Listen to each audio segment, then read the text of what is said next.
আসসালামু আলাইকুম। আশা করি সবাই অনেক ভালো আছেন। আলহামদুলিল্লাহ আমি অনেক ভালো আছি।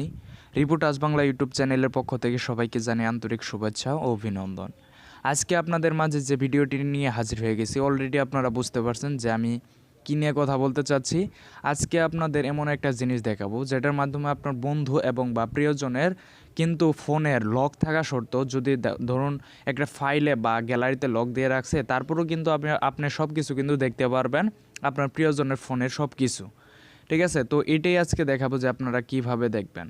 তো মূল ভিডিওতে চলে যাওয়ার আগে আপনাদের কাছে একটাই রিকোয়েস্ট, আমার চ্যানেলে নতুন হয়ে থাকলে প্লিজ চ্যানেলটি সাবস্ক্রাইব করে পাশে থাকা বেল আইকনটি বাজিয়ে দিন। এবার চলে যাব আমরা মূল টপিকে।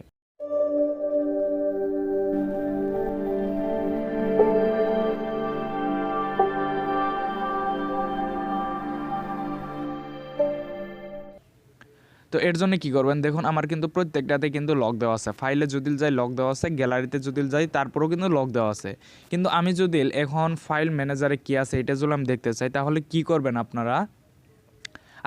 আপনারা যে ফোনের সব কিছু দেখতে যাচ্ছেন ওই ফোনের গুগল ক্রোমে চলে যাবেন। তো আমি ক্রোমে চলে যাচ্ছি। ক্রোমে চলে যাওয়ার পর এইখানে সার্চ বারবেন, লিখবেন যে এইখানে FILE file dot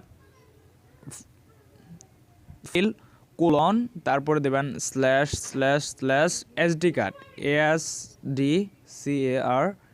SD card. এখানে এখন যদি গোতে ক্লিক করে দেন, এটা কিন্তু আপনারা এমবি ছাড়াও কিন্তু দেখতে পারবেন। দেখুন এখানে কিন্তু আমার মানে ফাইল ম্যানেজারের যতগুলা ডকুমেন্ট ছিল সবগুলা কিন্তু এখানে শো করেছে। ঠিক আছে, আমি যদি এইগুলার ভিতরে যদি ক্লিক করি, দেখুন আপনারা আবার বলবেন যে এগুলো সাজানো। তো আমি এগুলার ভিতরে যদি ক্লিক করি DCM, তারপরে যদি পিকচারের উপরে ক্লিক করি, হয়তো আমার এখানে ফটো নেই। ঠিক আছে, তাহলে কিন্তু আমরা সব কিছু দেখতে পারবো। ঠিক আছে, এভাবে কিন্তু আপনার প্রিয়জনের সকল কিছু আপনারা দেখতে পারবেন। যদি লকও থাকে তারপরেও কিন্তু আপনারা দেখতে পারবেন। দেখুন আপনাদের দেখায়, দেখুন এখানে কিন্তু আমার সকল ইমেজ না, মানে যাবতীয় কিছু কিন্তু এইখানে কিন্তু শো করেছে। ঠিক আছে, আপনারা চাইলে কিন্তু এইভাবে দেখতে পারেন। তো ভিডিওটি আর লং করব না, আপনারা ভিডিওটি হয়তো সম্পূর্ণ বুঝতে পারছেন। যদি কোনো প্রবলেম হয় তাহলে অবশ্যই কমেন্ট বক্সে জানাবেন। তো আর সবাই ভালো থাকুন, সুস্থ থাকুন, আল্লাহ হাফেজ।